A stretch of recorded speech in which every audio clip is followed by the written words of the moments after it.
Good evening बच्चों। आज हम लोग एक नया चैप्टर पढ़ेंगे जिसका नाम है फोर्स। ठीक है, फोर्स। अच्छा, कुछ बच्चे जो है डेली 2 दिन से देखो क्लासेस लाइव के नहीं चल रहे थे। थोड़ा सा इंटरनेट का प्रॉब्लम हो गया था, सर्वर का इशू आ गया था, इसीलिए क्लासेस नहीं चल पा रहा था। अब क्लासेस चलेंगे, उसको सॉल्व कर दिया गया है। सर्वर का कोई प्रॉब्लम नहीं है। ठीक है, आवाज आ रहा है सबको? आवाज आ रहा है? चेक करो तो स्टार्ट करें। देखो स्टार्ट, आवाज आ रहा है? चेक करो जल्दी। आवाज आ रहा है? चलो, आ रहा है ना? चलो ठीक है, क्लियर है। स्टार्ट किया जाए, स्टार्ट करें। आज हम लोग देखो फोर्स पढ़ेंगे और ये टॉपिक नंबर फोर्स का पहला टॉपिक होगा और ये बहुत इंपॉर्टेंट टॉपिक है, टॉपिक नंबर 1। और ये टॉपिक नंबर 1 इंपॉर्टेंट नहीं, पूरा चैप्टर फोर्स ही इंपॉर्टेंट है। बहुत सारे बच्चे कमेंट करते हैं कि सर लेट हो गया क्लासेस, अब क्या किया है भाई। छोटे क्लासेस को भी पढ़ाना, मतलब 9-10 को भी पढ़ाना रहता है ना। मैथ पढ़ाए हैं, अभी तुम लोग को पढ़ाएंगे, फिर उन लोग को साइंस से पढ़ाएंगे। तो बड़ा क्लास है, ज्यादा क्लासेस रहता है। अब कोई टॉपिक है तो बीच में छोड़ा नहीं जा सकता है उसको, तो उसको कंप्लीट करके ही आप इस पे टॉपिक पे आते हैं हम लोग। तो आज हम लोग पढ़ेंगे फोर्स। ठीक, फोर्स टॉपिक नंबर 1। ये वेरी इंपॉर्टेंट चैप्टर है। आने वाले सालों में जैसे जैसे आप लोग कोई 7 में है तो 8 में जाएगा, 8 वाला 9 में जाएगा, 11-12 ऐसे जाते जाओगे। और ये फोर्स चैप्टर जो है आपको हर क्लासेस में मिलता जाएगा। बहुत इंपॉर्टेंट चैप्टर है, तो इसको आज हम लोग स्टार्ट किया जाए। समझ गए? स्टार्ट किया जाए ना। फोर्स मतलब बल, फोर्स मतलब बल, कितना बल लगा सकते हैं किसी चीज में हम लोग, फोर्स। तो चलो स्टार्ट किया जाए। कॉपी निकाल लेना नोट्स बनाने के लिए। और बहुत सारे बच्चों का कमेंट हम देखो बता रहे हैं कि आप लोग सिर्फ छपाई मत करो, समझा भी करो। कब छपाई नहीं करेंगे, समझेंगे भी। क्लियर है ना? सिर्फ छपाई नहीं करना है, आप समझ लो, अपने दिमाग में बैठा लो, सारी चीजें क्लियर रहेगा। छापने के लिए तो बाद में आपको उसमें क्या बोलते हैं, प्लेलिस्ट में जाकर स्टोर हो ही जाता है, अपलोड तो हो ही जाएगा वीडियो। तो आप छपाई नहीं, समझो। चलो स्टार्ट करते हैं। तो देखो फोर्स क्या होता है, पहले ये समझो। फोर्स है क्या? तो फोर्स क्या है? इट इज अ पुश और पुल which makes the body to move or come in rest or changes the direction। इसका मतलब क्या बताना चाह रहा है आप अच्छे से समझ लो। अच्छा, पुश पुल क्या होता है पहले उसको भी समझ जाते हैं अभी हम। देखो, जैसे इसका मतलब, कहने का मतलब यह है कि फोर्स जो है वो एक ऐसा प्रोसेस है जिस प्रोसेस को हम लोग यदि किसी भी बॉडी पर लगाएंगे, समझ गए? फोर्स जो है एक ऐसा प्रोसेस है जिसको हम लोग किसी भी बॉडी पे लगाएंगे तो या तो वो बॉडी मूव करने लगेगा, तो मूव कम्स टू रेस्ट का मतलब या तो बॉडी वो रुक जाएगा और या तो बॉडी वो अपना डायरेक्शन बदल देगा। समझ गए? फोर्स यदि हम लोग किसी भी बॉडी पर लगाएंगे तो या तो 3 ही चीज होगा, या तो वो चलने लगेगा, मूव करने लगेगा, और या तो वो रुक जाएगा, चल रहा था तो रुक जाएगा, और या तो अपना वो डायरेक्शन बदल देगा। जैसे कि तुम एग्जाम्पल में समझ लो, एग्जाम्पल का इसका तुम एग्जाम्पल ले लो, किकिंग ऑफ फुटबॉल। अब किकिंग ऑफ फुटबॉल को तुम समझोगे तो ये समझ लो कि यदि हम लोग फुटबॉल, मान लो कोई प्लेयर खेल रहा है और एक प्लेयर मारा और दूसरा प्लेयर उसको पैर से रोक दिया, इसका मतलब वो क्या हो गया? कम्स इन रेस्ट हो गया।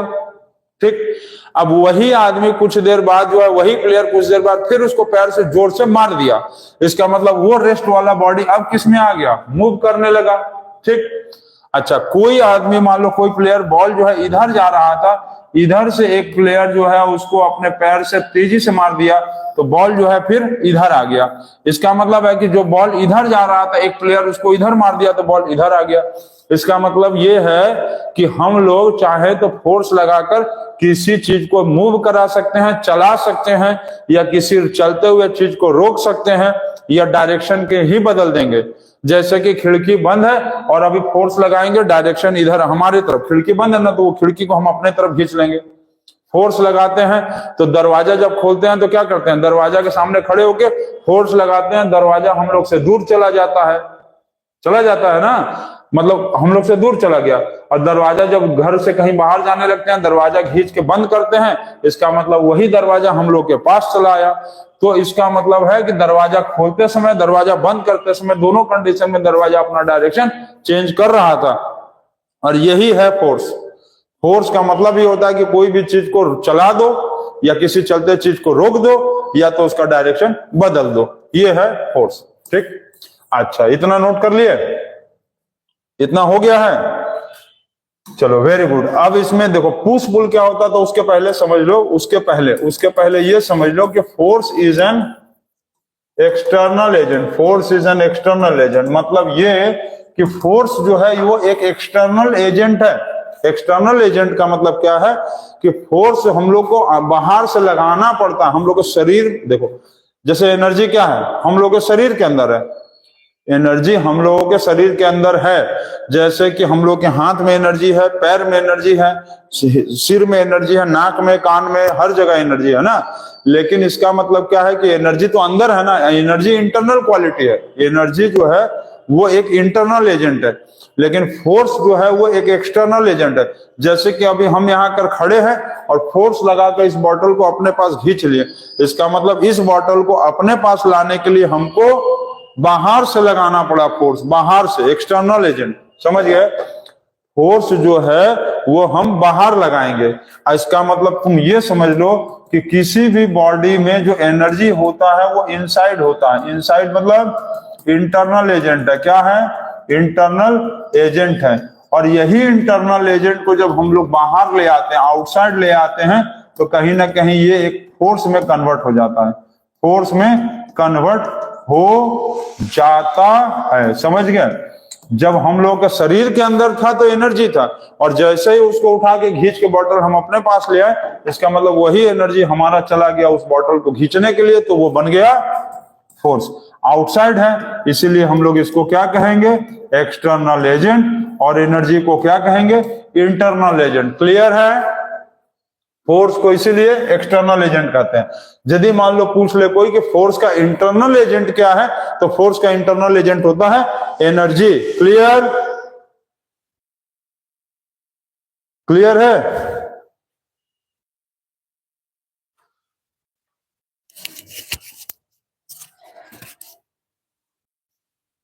ठीक, चलो बहुत अच्छा। अब एक चीज समझो, अब एक चीज ये समझो कि फोर्स इज, हम लिखे थे पुश, क्या लिखे थे? फोर्स इज पुश और पुल। तो पुश और पुल क्या होता है ये बता। पुश और पुल आप लोग जानते होंगे, छोटे क्लासेस में छोटे बच्चे हैं तो पुश पुल ये आप लोग पढ़े होंगे। तो एक चीज अब समझ लो कि हम लोग के दिमाग में बहुत सारी चीजें अभी तक गलत बैठा था, उसको देखो तुमको आज क्लियर हो जाएगा कि एक्चुअल में पुश जो है ना, ये हॉरिजॉन्टल फोर्स को हम लोग कहेंगे। हॉरिजॉन्टल फोर्स को हम लोग कहेंगे पुश, जो ऐसे चले या ऐसे चले। और पुल किसको कहेंगे? पुल हम लोग कहेंगे वर्टिकल फोर्स को, वर्टिकल फोर्स को। ठीक है, वर्टिकल फोर्स को मतलब जो ऐसे चले और ऐसे चले। अब एक चीज देखो, यदि कोई भी चीज कहने का मतलब यदि ऐसे चल रहा है या ऐसे आ रहा, ऐसे या ऐसे, तो उसको हम लोग क्या कहेंगे? पुश। दरवाजा जैसे हम लोग पुश करते हैं, दरवाजे के पीछे पुल भी लिखा रहता है, तो वो देखो गलत है। अब तुम समझो कैसे। कोई भी चीज को यदि हम लोग अपने से दूर ले जाएंगे, ऐसे मतलब हॉरिजॉन्टल दूर ले जाएंगे, हॉरिजॉन्टल दूर ले जाएंगे। जैसे ये बॉटल है, ये बॉटल लेके अभी हम खड़े हैं और इसको हम अपने से दूर ले गए तो पुश किए हैं, और इसी बॉटल को खींच के हम अपने पास ले आए, तो ये चल कैसे रहा? ऐसे ऐसे चल रहा, ऐसे ऐसे चल रहा ना, तो इसका मतलब ये पुश है, पुश। कोई भी चीज जब हॉरिजॉन्टल चलेगा, हॉरिजॉन्टल का मतलब क्या होता है? हॉरिजॉन्टल का मतलब लेफ्ट राइट, हॉरिजॉन्टल का मतलब होता है लेफ्ट राइट, लेफ्ट राइट चलने लगेगा, लेफ्ट राइट या right left, left right right left. ठीक, लेफ्ट राइट चले या राइट लेफ्ट चले। क्लियर? लेफ्ट राइट चले या राइट लेफ्ट चले। जैसे कि ये बॉटल है, हम अपने से दूर कर दिए, इस बॉटल को हम अपने पास खींच ले रहे हैं, ऐसे कर रहे हैं, ऐसे कर रहे हैं, ये सब हो गया पुश। इसको कहते हैं हम लोग पुश। अच्छा, अब इसमें भी देखो, यदि किसी भी चीज में हम लोग अपने बॉडी से अवे करेंगे तो इसका मतलब वो होगा, अवे का मतलब माइनस, माइनस मतलब नेगेटिव पुश। क्लियर, एकदम दिमाग में बैठा लो। हम लोग किसी भी चीज को अपने आप से दूर करेंगे हॉरिजॉन्टल में तो नेगेटिव पुश, और यदि किसी भी चीज को हम लोग अपने तरफ ले आएंगे, टूवर्ड्स ले आएंगे, तो वो कहलाएगा पॉजिटिव पुश। ठीक है, जैसे कि मान लो हम लोग दरवाजे के सामने खड़े हो गए और दरवाजा को जो है हम लोग खोल दिए, तो दरवाजा खोलने का मतलब जैसे यही दरवाजा है, हम लोग ऐसे कर दिए, इसका मतलब दरवाजा हम लोग से दूर गया, जाके दीवार पे चिपक गया। इसका मतलब वो क्या हुआ, नेगेटिव हो गया, नेगेटिव पुश। मतलब ओपनिंग ऑफ गेट, समझ में आ रहा है? Opening of gate, clear. अच्छा, टूवर्ड्स का मतलब है क्या है कि दरवाजा बंद खुला था, अब हम लोग कहीं जा रहे हैं तो दरवाजा जैसे ऐसे था तो उसको खींच के हम लोग अपने पास ले आए, तो ये हो गया क्लोजिंग ऑफ गेट का मतलब क्या होगा, गेट जो है हम लोग के पास आया इसलिए पॉजिटिव पुश है, और ओपनिंग द गेट का मतलब गेट हम लोग से दूर गया इसलिए नेगेटिव पुश है। समझिए, पुश। अब याद रखना, एकदम दिमाग में बैठा लो कि पुश जो है वो हमेशा हॉरिजॉन्टल चलता है, लेफ्ट से राइट या राइट से लेफ्ट। कोई चीज को यदि हम लोग अपने से दूर कर देंगे हॉरिजॉन्टल में तो इसका मतलब नेगेटिव पुश। किसी चीज को हम लोग अपने तरफ खींच लेंगे हॉरिजॉन्टल में तो वो क्लोजिंग, मतलब वो हो गया पॉजिटिव पुश। ठीक है, क्लियर?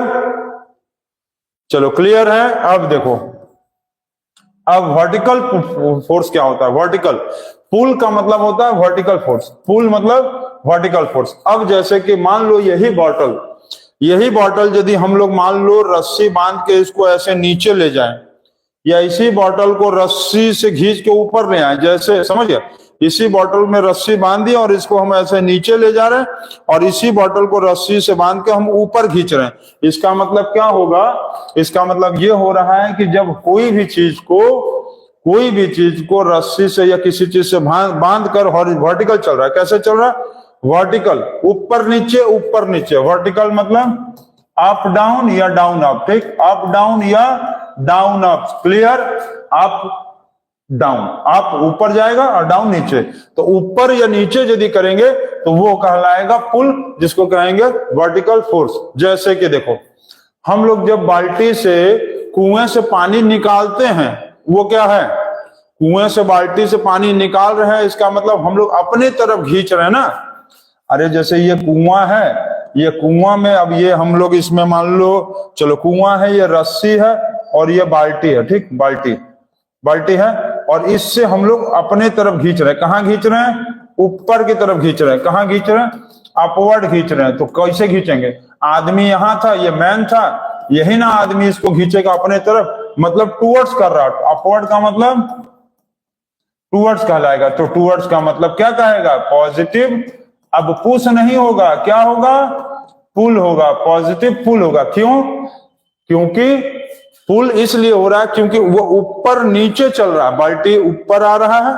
ठीक, बाल्टी जो है वो वर्टिकल चला, हॉरिजॉन्टल नहीं, ऐसे गया कुएं में। ये बाल्टी, मान लो बाल्टी है, ये बाल्टी को कुएं से हम लोग ऊपर खींच लिए, मतलब हम लोगों के पास आ रहा है, इसीलिए इसको कहेंगे पॉजिटिव पुल। अब ये बाल्टी का पानी यूज कर लिए और फिर बाल्टी को जो है हम लोग धीरे धीरे की रस्सी से नीचे भेज दिए। इसका मतलब अब यदि बाल्टी को, ये मान लो बाल्टी को, इसी बाल्टी को तुम नीचे फिर ऐसे भेजोगे, इसी बाल्टी को तुम नीचे भेजोगे तो क्या होगा? डाउनवर्ड यदि हो जाएगा, डाउनवर्ड हो जाएगा, तो इसका मतलब क्या हो रहा है? डाउनवर्ड का मतलब हम लोगों से दूर गया ना। अरे डाउनवर्ड का मतलब क्या होगा कि यदि बाल्टी को हम लोग को रस्सी से मान लो नीचे छोड़ेंगे तो वो हम लोगों से दूर गया, इसका मतलब ये कहलाएगा नेगेटिव। ये क्या कहलाएगा? नेगेटिव पुल। क्या कहलाएगा? नेगेटिव पुल, मतलब हम लोग से दूर गया। क्लियर? कि पुश कब कहेंगे और पुल कब कहेंगे, ध्यान रखना। पुश का मतलब हॉरिजॉन्टल, पुल का मतलब वर्टिकल। पॉजिटिव पुश का मतलब हम लोग के पास आएगा, नेगेटिव पुश का मतलब हम लोग से दूर जाएगा। उसी तरह से पॉजिटिव पुल का मतलब है कोई भी चीज हम लोग की तरफ ऊपर आ रहा होगा, ठीक है, ऊपर आ रहा का मतलब यदि हम लोग कुएं के नीचे, कुएं के अंदर यदि जाके बैठे रहेंगे तो हम लोग की तरफ आना चाहिए। कोई भी चीज यदि हम लोग की तरफ आएगा तो पॉजिटिव, और हम लोग से दूर जाएगा तो नेगेटिव। और कोई भी चीज यदि ऊपर नीचे चलेगा तो वर्टिकल फोर्स, जिसको पुल कहेंगे। और कोई भी चीज हॉरिजॉन्टल चलेगा, लेफ्ट राइट चलेगा तो उसको कहेंगे हॉरिजॉन्टल फोर्स, जिसको कहेंगे पुश। क्लियर है? क्लियर? चलो हो गया, इतना समझ गए, आगे बढ़ा जाए। चलो आगे बढ़ा जाए, आगे बढ़ा जाए।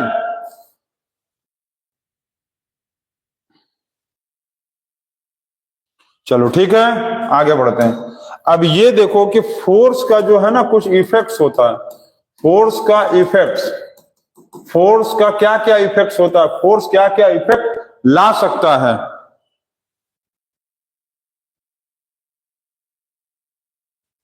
फोर्स क्या क्या इफेक्ट ला सकता है, बताओ तो, अपने सब सोच के बताओ, फोर्स क्या क्या इफेक्ट ला सकता है, बताओ तो। फोर्स क्या क्या इफेक्ट ला सकता है, तो सबसे पहले कि force can change the shape and size. Shape and size, यदि फोर्स किसी भी चीज पे लगाएंगे तो उसका शेप साइज बिगड़ जाएगा। जैसे रसगुल्ला, रसगुल्ला में, रसगुल्ला क्या हुआ,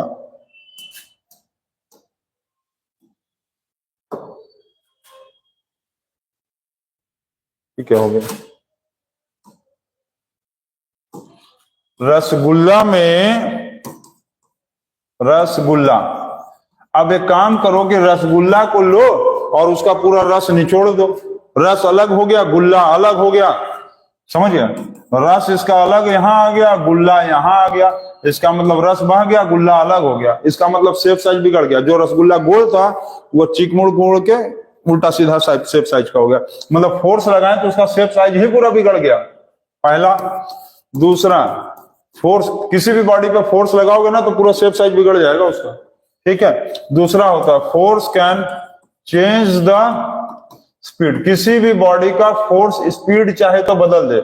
जैसे कि कोई आदमी, मान लो बॉल, कोई बॉल इधर जा रहा था, ठीक है, कोई बॉल मान लो इधर जा रहा था, समझे, इधर जा रहा था, और उधर से कोई आदमी, समझिए हम क्या बोल रहे हैं, कोई बॉल जो है मान लो इधर जा रहा था अपने से ढनकते हुए, मान लो 5 मीटर पर सेकंड के स्पीड से जा रहा था, धीरे धीरे जा रहा था, ये क्या है, बॉल है। अब उधर से कोई आदमी बहुत तेजी से आया, गुस्से में उसको पैर से, इधर से आ रहा था आदमी, पैर से बहुत तेज से मारा। मान लो रोनाल्डो, रोनाल्डो जो है वो आदमी था, कौन था, रोनाल्डो। रोनाल्डो जो है आदमी आ रहा था, फुटबॉल देख लिया, अब क्या देख लिया, फुटबॉल, उसको लगा भाई फुटबॉल प्लेयर है, तो वो पैर से बहुत तेज से फुटबॉल को मार दिया, और ये फुटबॉल फिर इधर आ गया, 500 मीटर पर सेकंड के स्पीड से उड़ गया, मान लो फुटबॉल। इसका मतलब फुटबॉल का क्या हुआ, स्पीड बदल गया ना। तो फोर्स लगाने से स्पीड भी बदलता है। क्लियर? चलो, और एक क्या होता है, force changes the direction. Force changes the direction. देखो, फोर्स लगाने से डायरेक्शन भी बदल गया। अभी जो फुटबॉल जा रहा था इधर, रोनाल्डो के मारने से फुटबॉल भागने लगा इधर, एकदम उड़ गया, इधर आ गया, ठीक। अभी उधर जा रहा था, रोनाल्डो मार दिया, फुटबॉल इधर आ गया, मतलब डायरेक्शन बदल गया। क्लियर? और देखो क्या कर सकता है, force, force force force changes the, force changes the speed, shape size, direction and मान लो कॉन्फ़िगरेशन लिख लो, कॉन्फ़िगरेशन लिख लो, कॉन्फ़िगरेशन। देखो, शेप साइज या कॉन्फ़िगरेशन में थोड़ा सा फर्क है। शेप और साइज या कॉन्फ़िगरेशन में फर्क ये होता है कि शेप साइज का मतलब है कि उसका शेप साइज हो सकता है कुछ देर के लिए बदला हो। जैसे रसगुल्ला में फोर्स लगाए थे तो उसका शेप साइज कुछ देर के लिए बदला, और रसगुल्ला के अंदर हम लोग दबाव लगा दिए तो रस अलग हो गया, गुल्ला अलग हो गया। लेकिन इसी गुल्ला को फिर ले जाके रस में फेंक दोगे ना, तो फिर धीरे धीरे फिर वो पहले की तरह हो गया। मतलब गुल्ला जब अलग हो गया था तो गुल्ला को उठाओ और रस में फेंक दो, वो गुल्ला रस में जाते ही फिर रसगुल्ला बन जाएगा, और कहीं ना कहीं वो पहले के जैसा दिखने लगेगा, ठीक। अब कॉन्फ़िगरेशन क्या होता है सर, ये बताओ। कॉन्फ़िगरेशन का मतलब होता है कि जैसे कि मान लो ये बुक है, ये बुक है, ठीक, ये बुक ऐसे खड़ा था, इसके ऊपर हम फोर्स लगा दिए थोड़ा सा, ये ऐसे झुक गया, तो इसका मतलब कॉन्फ़िगरेशन का मतलब अरेंजमेंट ऑफ मॉलिक्यूल्स जो होगा वो चेंज हो गया। कॉन्फ़िगरेशन का मतलब क्या हो गया? Arrangement of molecules. Arrangement of molecules जो होगा उसको कहते हैं कॉन्फ़िगरेशन। जैसे कि कोई मान लो ऐसे था, इसके ऊपर तेजी से धक्का लगाए तो ये पता चला ऐसे हो गया, टेढ़ा टेढ़ा हो गया। इसका एरिया नहीं बदला, इसका एरिया नहीं बदला, एरिया सेम है। कॉन्फ़िगरेशन में याद रखना कि एरिया जो है वो सेम है, इसका एरिया नहीं बदला है। समझ गए हम क्या बोले? जैसे कि यही डायरी है तुम लोगों का, ये जैसे मान लो डायरी है, इस डायरी के ऊपर फोर्स लगा दी, इस डायरी का एरिया मान लो 20 था, ठीक, इसके ऊपर फोर्स लगा, ये थोड़ा सा टेढ़ा हो गया, इसका मतलब एरिया अभी भी इसका क्या है? इसका एरिया अभी भी क्या है? 20 ही है, बस इसका शेप साइज थोड़ा सा बदल गया। जैसे कि ये वाला चीज सीधे खड़ा था 20 एरिया का, और ये वाला जैसे इसके ऊपर कोई आदमी आके कूद गया, तो ये आदमी कूद गया तो क्या हो गया? ऐसे टेढ़ा हो गया। और एरिया इसका और इसका एरिया क्या है? Same area. इस तरह के चीज को कहेंगे कॉन्फ़िगरेशन में बदलाव आना, ठीक है। अब रसगुल्ला में क्या होता है कि जैसे रसगुल्ला में से रस उसका गायब हो जाएगा तो उसका एरिया छोटा हो गया, फिर रस में डाल देंगे तो फिर रसगुल्ला पहले जैसा बन गया, ठीक, तो वो सेफ साइज होता है। तो अभी आप इतना ही याद रखेंगे, फोर्स में क्या क्या इफेक्ट है। Force can change the shape size, direction बदल सकता है, स्पीड बदल सकता है, कॉन्फ़िगरेशन बदल सकता है। कॉन्फ़िगरेशन मतलब अरेंजमेंट ऑफ मॉलिक्यूल्स होता है, ठीक है। और बाकी इसके बारे में तो डिटेल्ड बात बड़े क्लासेस में है ही है। नोट कर लिए? हो गया? हो गया है? चलिए ठीक। इसके बाद अब हम लोग समझेंगे कि फोर्स का यूनिट क्या होता है। नोट कर लिया इसको? अच्छा, फोर्स के यूनिट के बारे में बात करेंगे। अभी हम लोग उसके टाइप्स ऑफ फोर्स के बारे में पढ़ते हैं, इसको नोट कर लो। अच्छा, यदि सब का एग्जांपल पूछेगा, इन सब का एग्जांपल, तो मतलब कोई एक ऐसा एग्जांपल पूछ लेगा जिसमें ये सब होता हो, बताओ तो क्या होगा? सब में यदि देखेगा तो इस सब का सबसे बेस्ट एग्जांपल होता है किकिंग ऑफ फुटबॉल।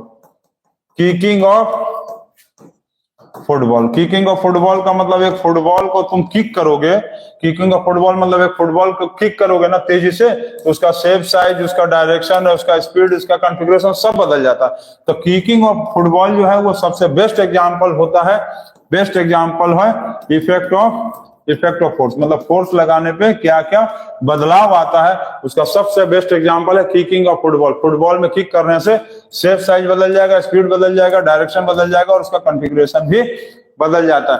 फुटबॉल जो ऐसा रहता है ना, वो फुटबॉल कुछ देर के लिए ऐसा लंबा हो जाएगा बैट बॉल की तरह, ठीक है। तो इसको नोट करेंगे और उसके बाद का टॉपिक देखेंगे।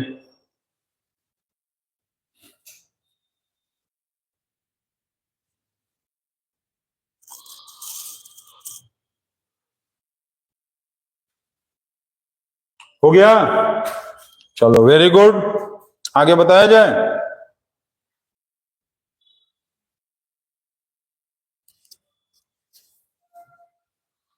चलो आगे बताया जाए। अब देखो कि टाइप्स ऑफ फोर्स में देखेंगे तो उसके पहले हमको ये बताओ कि which is the world widest waterfall. ठीक, क्वेश्चन जीके का क्वेश्चन आ गया है। Which is world widest waterfall, दुनिया का सबसे चौड़ा वाटरफॉल कौन सा है? दुनिया का सबसे चौड़ा वाटरफॉल, ठीक है। वाइडेस्ट मतलब सबसे चौड़ा वाटरफॉल कौन सा है, ये बताना है आपको।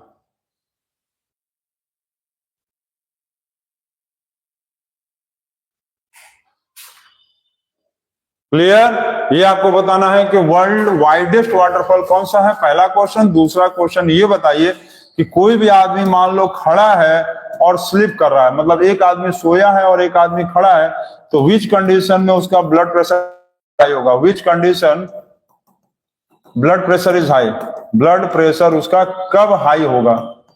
उसका ब्लड प्रेशर हाई कब होगा ये बताओ तो। सोते समय, मतलब खड़े रहते समय कि सोते समय? इसको सोच के बताना।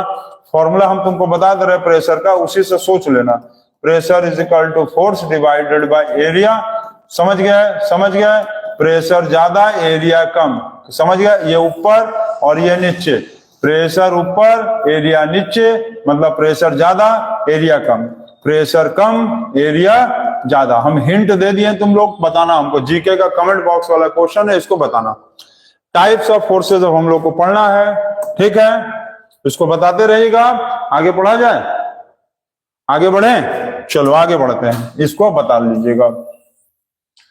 तो ये बताओ कि टाइप्स ऑफ फोर्सेस में मेनली दो तरह का फोर्स होता है, एक होता है बैलेंस्ड फोर्स, बैलेंस्ड फोर्स, और एक होता है अनबैलेंस्ड फोर्स। बैलेंस्ड फोर्स और अनबैलेंस्ड फोर्स, बैलेंस्ड फोर्स और unbalanced force.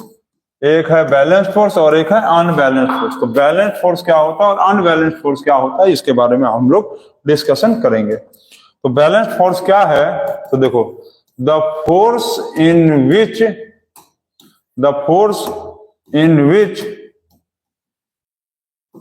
Equal magnitude forces, equal magnitude मतलब वैल्यू, ठीक है, इक्वल मैग्नीट्यूड या वैल्यू फोर्सेस are acting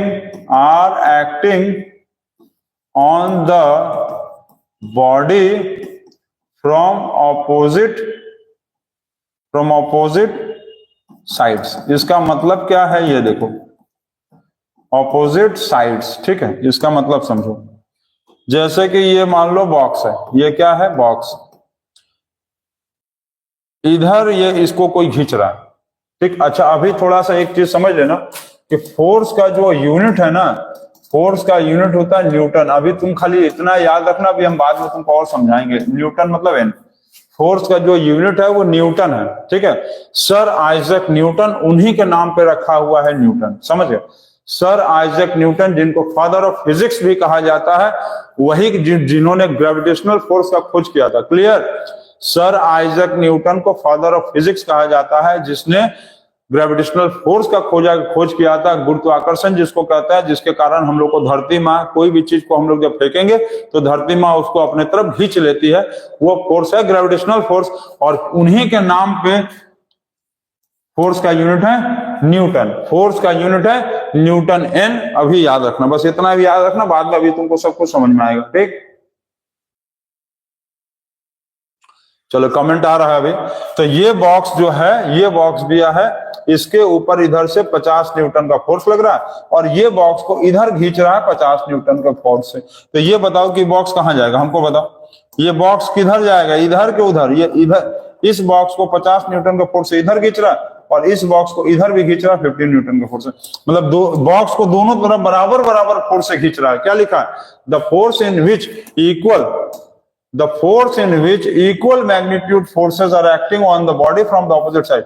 मतलब ऐसा कंडीशन जिसमें किसी भी बॉडी को, बॉक्स का लो या कोई बॉडी का लो, बॉक्स या बॉडी को लिखा है कि इक्वल मैग्नीट्यूड मतलब वैल्यू, 50 न्यूटन इधर भी है, 50 न्यूटन इधर भी है। बॉक्स को इधर खींच रहा 50 न्यूटन से, बॉक्स को उधर खींच रहा 50 न्यूटन से। अब ये बॉक्स कहीं जाएगा ही नहीं।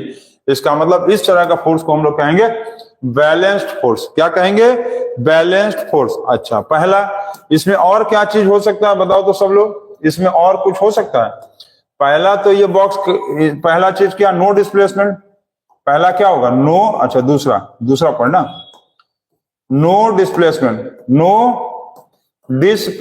नो डिस्प्लेसमेंट का मतलब बॉक्स जो है ना इधर गया ना उधर गया, ठीक।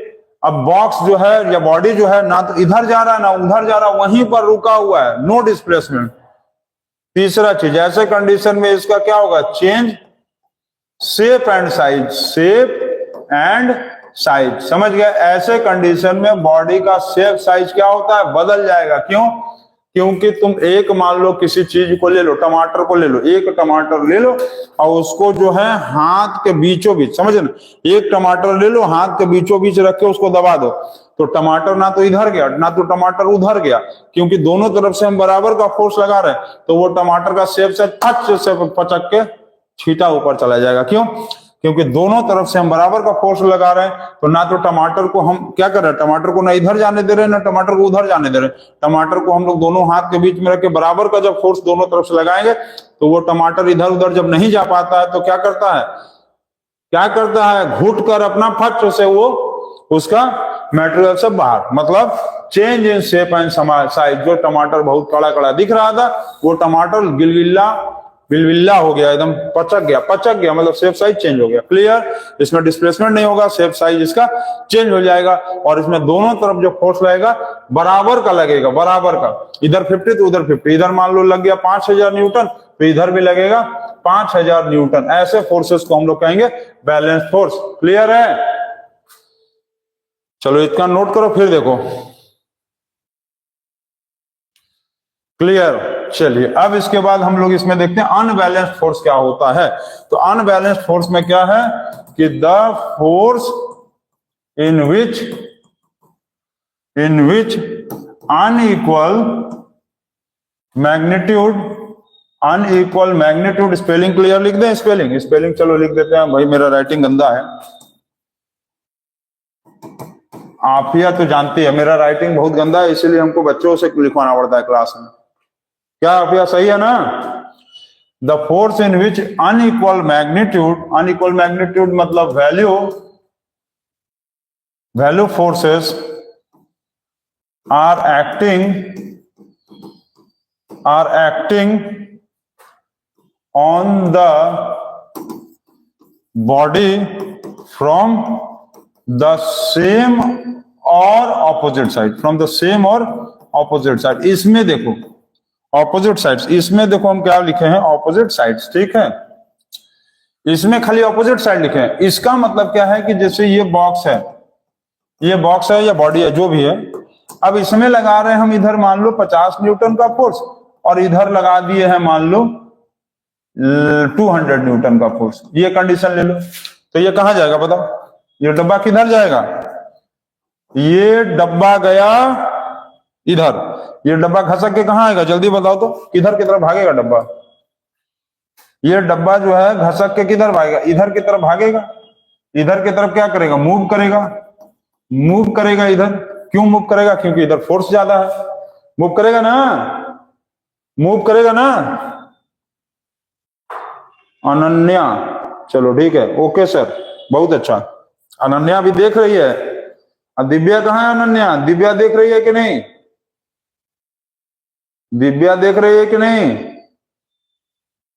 अनन्या का कमेंट आ रहा है, चलो ठीक है, अच्छा। तो ये दिया हुआ है कि बॉक्स जो है 200 न्यूटन उधर है और 50 न्यूटन इधर है, तो बॉक्स भाग जाएगा उधर। क्यों भागेगा? क्योंकि फोर्स उधर ज्यादा है, तो बॉक्स को उधर लेके भाग जाएगा कोई। ठीक, तो इसका मतलब ऑपोजिट डायरेक्शन से लगाए हैं, बराबर अनइक्वल फोर्स, इधर 50 उधर 200।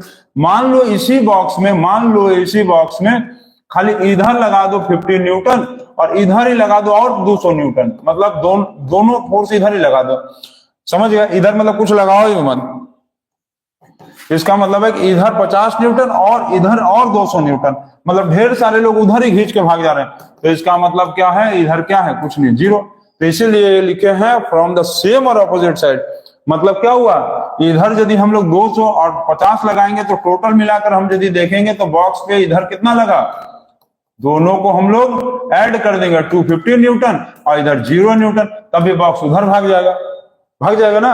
अब इसको बराबर करने के लिए हमको इधर भी 250 न्यूटन का फोर्स लगाना पड़ेगा, तब जाकर बॉक्स वो रुकेगा अपनी जगह पर, नहीं तो भाग जाएगा उधर जिधर ज्यादा फोर्स होगा। क्लियर? इसीलिए लिखे सेम साइड से भी लग सकता है और ऑपोजिट साइड से भी लगता है, और इसमें हमेशा ऑपोजिट साइड से लगेगा, हमेशा। इसमें से ऑपोजिट सेम साइड नहीं होगा, इसमें जब भी लगेगा दोनों तरफ से बराबर का फोर्स रहेगा। क्लियर है? ठीक, अच्छा। इसमें देखो और कुछ पॉइंट्स है, छोटा कर देते तो थोड़ा सा प्रीव्यू कर लेते हैं। इसमें देखो, इसमें आप लोग इसका स्क्रीनशॉट ले लेंगे, बाद में आप लोग इसको नोट कर लेंगे। अभी देखिए इसमें और डिफरेंस, इसको समझ गया ना? क्लियर? ठीक है, इसको समझ लेना, बाद में ऑपोजिट भी होता है सेम भी होता है, इसमें सिर्फ ऑपोजिट होता है। दूसरा पॉइंट, इसमें डिस्प्लेसमेंट नहीं हो रहा था लेकिन इसमें बॉक्स भाग गया, उसमें मतलब डिस्प्लेसमेंट इसमें होगा। डिस्प्लेसमेंट का मतलब वो मूव करने लगेगा। डिस्प्लेसमेंट टेक्स प्लेस, ठीक है। इसमें डिस्प्लेसमेंट टेक प्लेस करेगा, ठीक है। चलो, यस सर, देख रही है, चलो ठीक है। दिव्या देख, उसको बोलो देखते रहे। तीसरा नंबर, डिस्प्लेसमेंट इसमें भी हो रहा है, मतलब इसमें कोई डिस्प्लेसमेंट जहां का वहीं रुक गया, इसमें भाग गया उधर, इसमें तीसरा नंबर क्या होगा, जिसमें लिखा है चेंज शेप एंड साइज, लेकिन इसमें शेप साइज नहीं चेंज होगा, मतलब do not change shape and size, shape और साइज इसमें नहीं चेंज होगा। क्लियर है? इसमें शेप साइज क्यों नहीं चेंज हो रहा है? इसमें शेप साइज इसलिए नहीं चेंज हो पाएगा क्योंकि जब मान लो हम यहाँ पर खड़े हैं, इधर से हमको 10 आदमी खींच रहे हैं, इधर से सिर्फ 2 आदमी खींच रहे हैं, तो हम जो है कहीं ना कहीं 10 आदमी की तरफ भाग जाएंगे। समझे? यदि इधर हम हैं और इधर से हमको 10 आदमी खींच रहे हैं, इधर से 10 आदमी खींच रहे हैं, लो भाई खींचो, इधर से 10 आदमी हमको खींच रहे हैं, इधर से 2 आदमी खींच रहे हैं, तो हम इधर भाग जाएंगे, इधर भागेंगे। क्यों? क्योंकि उधर 10 आदमी है, हम उधर भाग जाएंगे तो मेरा शेप साइज बदलेगा ही नहीं। यदि इधर पे मान लो 10 आदमी, तो इधर 2 के बजाय 100 आदमी हो जाएंगे, तो हम इधर भागेंगे क्योंकि उधर 100 आदमी हो गए। लेकिन समझिए, जिधर यदि मान लो ज्यादा आदमी रहेंगे, ज्यादा फोर्स लगेगा, हम उधर भाग जाएंगे, तो जब हम उधर चल ही जाएंगे तो मेरा शेप साइज नहीं ना बदला, मेरा डिस्प्लेसमेंट हो गया। लेकिन यदि मान लो इधर से भी और उधर दोनों तरफ से 10 आदमी खींचेंगे ना हमको, तो धीरे धीरे क्या होगा, ना हम इधर जा पाएंगे ना हम उधर जा पाएंगे। क्या होगा? मेरा दोनों हाथ उखड़ के फेंका जाएगा, मेरा शेप साइज बदल जाएगा, बिना हाथ के हो जाएंगे। समझ गए? तो do not change shape and size. Clear? तो ये चीज जो है ये चीज आप याद रखना। बैलेंस फोर्स और अनबैलेंस फोर्स में 3 पॉइंट बहुत इंपॉर्टेंट है। इसमें शेप साइज, अच्छा इसका एग्जांपल बोल दे, इसका एग्जांपल लिख लो, इसका एग्जांपल लिख लो, स्क्वीजिंग ऑफ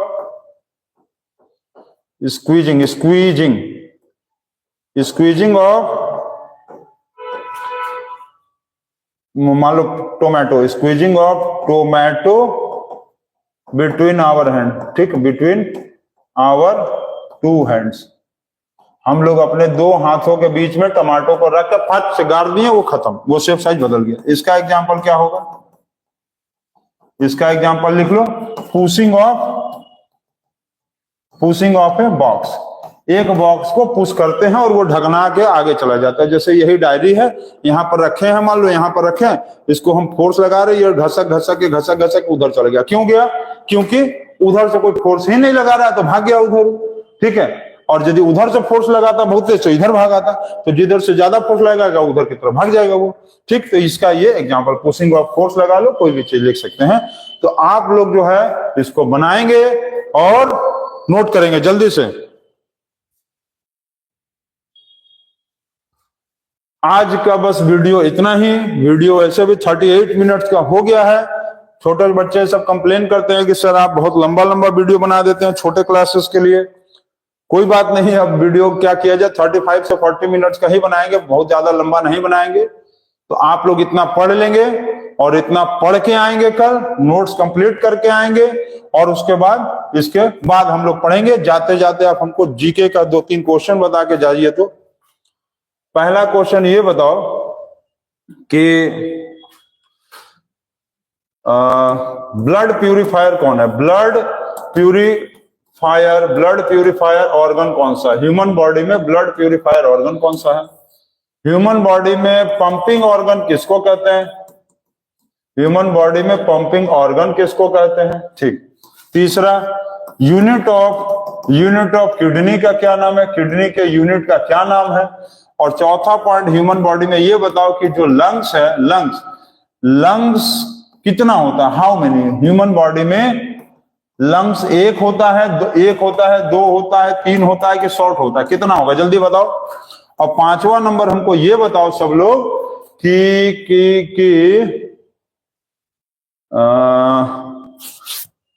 चलो वॉशिंग सोडा का फॉर्मूला बताना। वॉशिंग सोडा का आपको फॉर्मूला बताना है कमेंट बॉक्स में। तो ये 4-5 क्वेश्चन आप जरूर बताएंगे और बिल्कुल बताएंगे। और कल जो है फिर अब हम लोग 4th चैप्टर को पढ़ेंगे। अब छोटा छोटा ही टॉपिक बनाया जाएगा। तुम लोगों के क्लास के हिसाब से बहुत बड़ा टॉपिक नहीं बनाएंगे। बड़े भैया लोगों के लिए टॉपिक बड़ा बनता है, 1 घंटा 1.5 घंटे के लिए। तो आप लोग इसको बनाइए, पढ़िए और अपना ध्यान रखिए। ठीक है? See you, good night, bye and take care.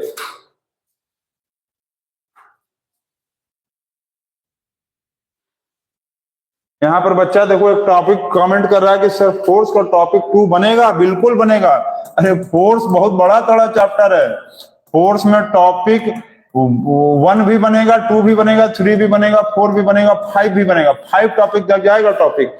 देखो टॉपिक 1 2 3 4 5 4 तक जाएगा, 5 भी जा सकता है। तो इसको आप नोट कर लेंगे और आगे देखते रहिए। आगे देखते नहीं रहिए, इसको नोट कर लेंगे। और अब हम लोग good night and bye, take care, इसको नोट करिए, खाना खा के सो जाइए।